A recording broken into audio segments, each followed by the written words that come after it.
নমস্কাৰ বন্ধু বান্ধৱীসকল, আজি মোৰ থাম্বনেইলটো চাই গমেই পাইছে। আজি 22 মে'ৰ ডাঙৰ খবৰ যে 10,000 টকাৰ চেক দিয়া হ'ব। কেতিয়া দিব এই 10,000 টকা?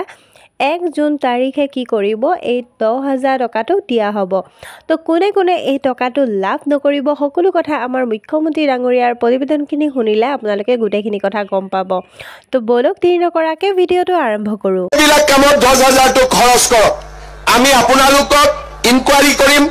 যিসকলে 10,000 টকাটো ভাল কৰি খৰচ কৰিব, অহাবাৰ মই তেওঁলোকক 25,000 টকাকৈ দিয়াৰ ব্যৱস্থা কৰিম।